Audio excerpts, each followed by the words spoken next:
This is BIV Today, the daily business video show and podcast from the journalists at Business in Vancouver. I'm Hayley Woodin, and this week we continue our conversations on the topics of philanthropy and giving with a conversation today with the CEO of Canuck Place Children's Hospice, Margaret McNeil. Margaret, thanks so much for coming on the show. Thank you, Hayley. I really appreciate the opportunity to speak to your viewers. Take me back to the start of this year. What were you focusing on as an organization, and how was that maybe disrupted by the COVID-19 pandemic? Well, like all charities, we've really been significantly affected by the pandemic. We all know that fundraising is down, and I think most donors and the community in general doesn't realize that we raise about 60% of our operating funds every year through donors. And that's both individual donors as well as corporate donors. So our ability to provide the much needed care for these seriously ill children and their families has been greatly affected. We rely on the support from donors to be able to provide our medical and nursing care, our recreational therapy programs that really bring life into the world of the children and their families. And it's also made a big change because of the pandemic and the need for changes in how we deliver service to how we offer services. So it's really had a very significant impact on our operations. Yeah, tell me a little bit about what's different this year compared to, say, last year when it comes to your operations, your staffing, and your programs. Mm-hmm. The big difference is how we deliver our services. We have two hospices, as I think many people know, one here in Vancouver and one in Abbotsford. But we're finding that not all families are comfortable coming into the hospices. A lot of these kids are immune compromised. We serve over 190 different conditions. And so when you've got a child who is already vulnerable, then you want to increase the possibility of increasing risk to your child by having them come into the hospice. And so it's a very frightening and lonely time for many of our families. We serve over 818 children and families every single year. And to be able to reach out to them in different ways was a big part of our change in how we deliver our operations. So just an example, a lot of our counseling services are now provided online rather than face-to-face. We have bereavement groups. Well, we're now starting to operate the bereavement groups in an online format rather than in an in-person format. We have dramatically increased the amount of virtual care that we provide. Families can reach us 24/7, 7 days a week, 365 days a year. And because some families are feeling very vulnerable about going out into the community, we've seen quite a dramatic rise in the increase in our virtual care. We also have in-home care available. And because families some of them are not choosing to come into the hospice, we're providing that service right in families' home. Of course, using all of the necessary PPE that is necessary because of the nature of the diseases and conditions that the children have. But another really big impact in our hospices is that we've had to cancel all of our volunteers.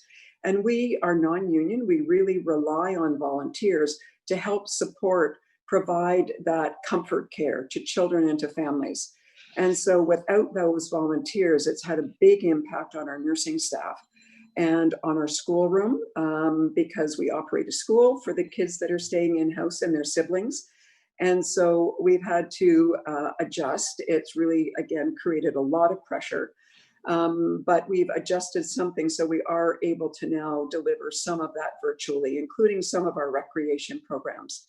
But the desire for families to be able to get together and really share their stories with each other provides a tremendous amount of support for these families who live 24/7 with a terminally ill child. And so that ability to provide that support has been dramatically affected for them. You mentioned just how important donations from the community at large are to your organization and the services that you provide. How would you traditionally fundraise, and what are you doing this year in kind of an adapted, different circumstance? Like many organizations, we have a lot of events where we can gather donors together. And that, of course, has not been a possibility this year. So organizations that would traditionally do something like run a golf tournament on our behalf. They weren't able to operate those over this year. We run 2 galas a year, in-person galas a year. Well, we've turned those into virtual galas. We had our first virtual gala a couple of weekends ago, and we were able to connect with 500 people around the province, or 500 households around the province, which was remarkable. But the giving, of course, was much reduced than it would normally be when we're bringing people into a room and having all of the energy of that. So we will be having our Abbotsford Gala, also a virtual gala this year. So we also have a lot of donor recognition events. Our donors, some of them know each other, and we like to bring them together because obviously thanking our donors is a significant part of what we do. We have needed to change how we go about doing that. And that stewardship of our donors is absolutely critical to that ongoing relationship and their support for our organization, as well as the opportunity to bring new donors to help support the incredible work of this organization to support kids with life-threatening illnesses and their families. I know there's so many individuals, households, and even businesses that have been impacted economically as a result of COVID-19. Are you concerned that support isn't going to be there, that it's going to be just very, very difficult to receive support from the community and the stakeholders you would normally rely on? Well, that's got 2 sides to it. We have some donors who have contacted us and said that because they've lost their jobs, they're no longer able to support us. And that is very hard on them because of their deep commitment to the care that we provide. And some corporations, their revenues are down, so they're not necessarily able to support us. The other thing that we have found is that some organizations that traditionally support us have shifted their donations to organizations because there's many needy charities out there, but ones that provide services like food security and housing security, really meeting those basic needs for people. The other side of it, we have also seen some increased donations from some of our donors because they understand the nature of the care that we provide.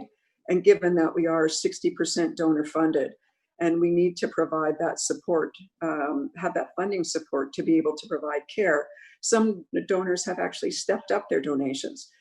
But the overall message, I think, is that donations are down. They're down across the corporate sector, and they're down across individuals and their ability to give. And that's really the big impact on us as an organization to continue to provide the care that we provide.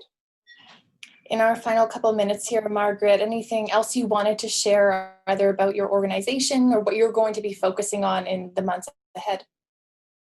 What I'd like to share is that the pandemic doesn't change the fact that these families with children with life-threatening illnesses are very vulnerable. And it is an incredibly difficult time for these families, and our care is so important to them to be able to to support their children. On average, we know a child for 7 years.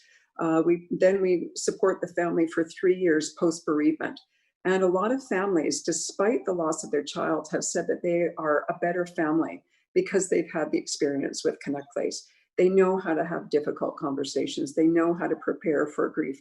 They know how to love in the most challenging circumstances when you're dealing with the loss of the impending loss of your child, no matter how short a time that is or how long a time that is.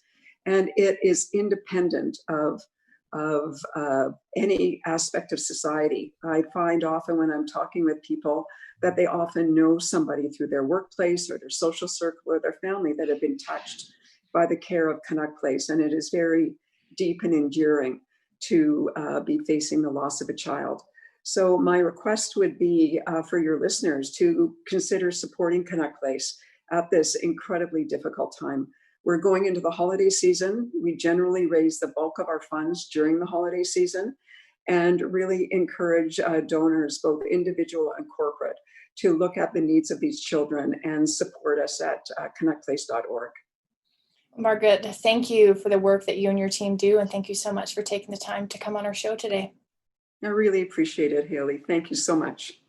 That's Margaret McNeil. She is the CEO of Canuck Place Children's Hospice. This has been BIV Today. I'm Hayley Woodin. Thanks for listening and watching. We'll be back with a new episode of our show tomorrow.